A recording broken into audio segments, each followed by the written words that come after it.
The Ferrari 812 Superfast is the pinnacle of the Italian marque's road-going expertise, and the most powerful production series car to ever roll out of Maranello's gates. Insanely quick, the 6.5-liter V12 is a work of art in terms of power output. Sounds like an F1 car at full noise. Easy to drive, world's fastest shift, ride, and handling is peerless in class. Throttle control and steering borders on telepathic. Comfort and craftsmanship. Huge stopping power. If you find one, let us know. If you want the pinnacle of Ferrari's road-going expertise, this is surely it, the Ferrari 12 Superfast, designed by Flavio Manzoni, the Italian brand's head of design, and the most powerful production car ever built by the marque. You've got to love the name, on one hand, an outrageously apt description for this T-Rex of the modern car world, and on the other, it's about paying homage to Ferrari's V12 front-engine monsters of a bygone era, specifically, the 500 Superfast of 1964. It's also the replacement for the scary fast F12 Berlinetta and its more track-focused sibling, the F12 TDF, but according to Manzoni, they've got nothing on the 812 Superfast. Because, under that beautifully sculptured bonnet is the god of all engines, a naturally aspirated 6.5-liter V12, sending 588 kilowatts and 718 nanometers to the rear axle, and put the ground through a pair of massive 315/35 Pirelli P0s out back. Let's be clear, that's 800 metric horsepower, and Ferrari says, it's as big as they can go with a naturally aspirated motor. It can spin to 8,900 RPM, producing a proper old-school F1 scream and smash the 0 to 100 km/h benchmark sprint in 2.9 seconds flat. Perhaps even more astounding, though, is its performance from standstill to 200 km/h, in an inconceivable 7.9 seconds. They tell us it's much less intimidating than the F12, too. Good thing, and something of a relief, as we're about to head south towards some well-trodden switchbacks to find out for ourselves, but not before a mad dash in the opposite direction to the picturesque town of Mantova, the birthplace of legendary Italian race driver, Tazio Nuvolari, who drove for Enzo Ferrari back when he was running Alfa Romeos. It's also the second time in as many years that we've arrived in Maranello, the ancestral home of Ferrari, and to be honest, the feeling is still surreal. To think, V12 Ferraris have been rolling out of these gates for 70 years, simply blows my mind. You can't help feel humbled and completely in awe of this place. And while this particular facility might only build Ferrari's road cars, the entire place reeks of Formula One and the celebrated history behind this race-bred marque. Last year, we were here for the updated California T with handling package, which transformed that car into a much sharper instrument than it was previously, and now this, the 812 Superfast, guaranteed to become another road-going icon from the house of the prancing horse. Apart from selected media, the only folks generally allowed behind these doors are genuine Ferrari owners, and currently, I count at least 20 or more of those in the greeting room, and from all corners of the globe, it would appear. I'm hoping our car is the one parked directly outside reception. The paint job is new Rosso Setantani, the color created to celebrate Ferrari's 70th anniversary. And, it's the right hue for this flagship GT, though, truth be told, I'm partial to Rosso Formula 1 2007, but buyers can choose from several other shades, including Rosso 70 Anni, Rosso Monza, and Rosso Berlinetta. And that's just the reds. There's an entire color palette to choose from, but at the end of the day, it wouldn't matter which color you chose, it's still an 812 Superfast, right? We've only got the car for a day, as is customary with flagship models in such demand by the international press, and as much as we'd like to jump in and scream forth to those beckoning hills, that moment will just have to wait, as there's a couple of product briefings to attend, in order to get some modicum of understanding of the sheer mechanical and technological mastery at work here. The engine, alone, is the work of pure genius. To extract this much power from a V12, without the aid of turbos, superchargers, or hybridization, is nothing short of miraculous. It's based on the 6.2-liter motor from the F12 Berlinetta, but thanks to a longer stroke, displacement was increased to 6.5 liters while power is boosted by 44 kilowatts. That's despite producing less CO2 than the smaller V12 it replaces. More importantly, it's 75% or new, meaning new crankshaft, new con rods, and a new piston design, to boot. Ferrari also improved the intake system and combustion efficiency for better breathing all round, as well as innovative tech like the use of a 350-bar direct injection system for the first time on a spark ignition engine. The 812 also benefits from a specially engineered control system for the variable geometry inlet tracks, developed on Ferrari's naturally aspirated F1 engines, but further enhanced beyond that used even on the more manic F12 TDF. While no sane individual would ever have thought the standard is so not the right word, F12 needed any enhancement to its peak exhaust note, that's exactly what Ferrari has done with the 812 Superfast.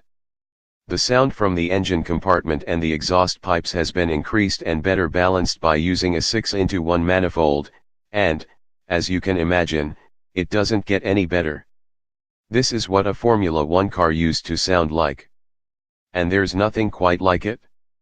Ferrari's F1 7-speed dual-clutch transmission is another carryover component and something to behold, if you enjoy the sound of the fastest gear shifts, up or down, on the planet. But, it, too, has been fettled to handle the higher revs and pace of the 812. All of the gear ratios have been shortened to the tune of around 6% for quicker pickup, even in the higher gears. Not that we would have thought it technically possible, but shift times have also been slashed by 30%. It's insane how quick this thing shifts, but more on that shortly. More extreme straight line performance is all well and good, but that's only the half of it. The 812 Superfast also benefits from one of the world's finest chassis, along with some brand new tech designed to keep it firmly planted under the most extreme loads. Key to all this is version 2.0 of Ferrari's virtual short wheelbase, Passo Corto Virtual, if you know Italian, an evolution of the system used in the F12 TDF that combines electric power steering for the first time, with bespoke tire dimensions, same as the TDF, and rear wheel steering. There's also a 5th-gen version of the Ferrari's side slip control and new features like Ferrari Peak Performance, FPP, and Ferrari Power Oversteer, FPO, designed to detect when the car is approaching its adhesion limits via steering wheel torque, while providing feedback to the driver via steering wheel inputs to enhance car control when oversteer occurs. Think of these systems as a collective and seamless guide to expert car control, especially under heavy loads, but you won't feel them working as such, according to Ferrari. We'll find out, soon enough. Stopping power is courtesy of the same carbon ceramic monsters as those on the LaFerrari, improving braking performance by almost 6% over the F12 Berlinetta. Photographs are one thing, but honestly, they just don't do this car proper justice when it comes to the inherent curves and beauty of what amounts to an aerodynamically driven sculpture of such intricacy as to appear both menacing and gorgeous at the same time. There's nothing, not a single crease, line, or vent that isn't there to help keep this car stable at speed. There's aerodynamic sorcery at play here, without question, and something we experienced firsthand on the Autostrada, with the taps wide open at full noise. Stuff like ground effect vortex generators, active aero on the rear diffuser, passive aero on the front diffuser, bibaca front intake, front bumper turning vane, ducts on rear guards, hollowed flanks, rear spoiler and optimized thermal management represent the key features only. The result is a Grand Tourer unlike anything we've ever driven. The sheer, unshakable poise this thing exhibits at warp speed is both extraordinary and hugely confidence-inspiring at the same time. It simply refuses to move off track, even a millimeter, or at least, it's undetectable from behind the wheel. It's not just the high-speed stability that blows your mind, either, It's the real-world experience of a thoroughbred Ferrari accelerating from 0 to 2 ton in less than 8 seconds. Yep, it will keep you pinned to the seat back. That's a given. But what impresses more, is the absolute refinement of this V12 under full throttle moments. Moreover, with 80% of torque available from just 3,500 RPM, there's no end to it, it just keeps pulling, even in 7th. It might be electrically assisted, but the calibration and level of feedback is simply peerless. It's a big car, but it doesn't take long before you're wielding this Ferrari like Michelangelo would a chisel, over impossibly tight, cobblestone lanes in Mantova, with all the confidence in the world. It's a very easy car to drive. Period. We eventually arrived at Tazio Nuvolari Museum after a photography session in the grounds of an old ruin where the 812 Superfast attracted loads of attention from local Ferries keen on a selfie with the car. Unfortunately, we ended up arriving too late to gain entry. Either way, we still snapped a shot of Ferrari's finest out front of one of Enzo's favorites. Homage paid. It wasn't long before we were closing the gap to the Parco Regionale dei Sassi Roche Camalatina and those switchbacks which define these parts. The road surface isn't in the best shape, but the upside is traffic is almost non-existent, so nothing to hinder the V12's high-pitched exhaust note or those whip-cracking like downshifts. It sounds like semi-automatic rifle fire if you've got a quick hand working the left paddle. It feels so much more tied down than the F12 Berlinetta. You can't really detect the rear-wheel steer at work, or the wider rubber up front, from 245 to 275s, but the grip level and turn-in response is off the charts. You're just not afraid to get serious with this thing, as it's not going to bite, even if you overcook a turn or two. Along with all the corner carving tech on board, there's also a ton of mechanical grip, too, and while you can really feel that, it's the ultra-sharp responses from the throttle, steering, brakes and transmission, all working in total harmony that combine to make this Ferrari such a unique driving experience. At around 2 turns from lock to lock, the steering is mega quick. And while the weighting is comparatively light, it seems in perfect sync with all the other controls. In fact, it may as well be telepathic, such is its precision and speed. After a while, we managed full throttle bursts between the hairpins, mainly because we couldn't get enough of those 3 clip downshifts. That's when you need to lean on those enormous carbon ceramic Brembos up front, and by geez, do they do a good job, but not before a moment or two of what turned out to be unwarranted panic. And that's with the Ferrari's Manettino switch locked on race mode. We tried sport, but it's so much more alive in the former, though. The ride stiffens up somewhat, but never did we find it openly firm. In fact, quite the opposite, and that even included the bumpy terrain over the switchbacks. About the only regret we had during our day with the 812 Superfast was the fact we couldn't get near the 8,900 RPM red line, anywhere near enough, and the subsequent shrill of this magnificent masterpiece of an engine. You need a long straight stretch for that, or plenty of clean air on a German Autobahn. Only 12% of 812 Superfast buyers cite onboard comfort as the main reason for purchase, whereas performance and design attract a 90-69th percentage score, respectively. But that's never stopped Ferrari from doing lavish leather fit-outs inside. The 812 is almost entirely new inside, combining Italian craftsmanship and style with superb comfort and ergonomics. Long-distance travel is a breeze in this thing. That's down to the generous seat cushioning and the layout of all the critical information.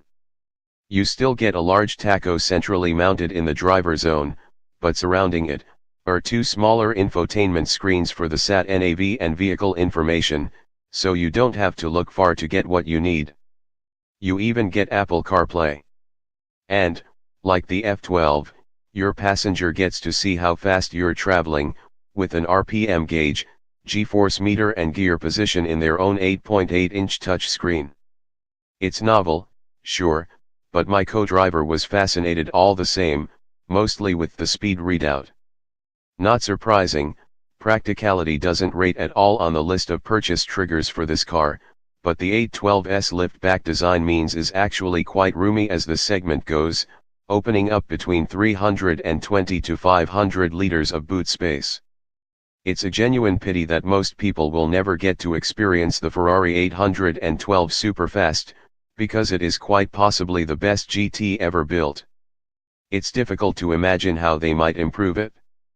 There are simply no faults, except of course the $610,000 price tag, though plenty will also see it as a bargain against the likes of a Lamborghini Aventador S, $891,500.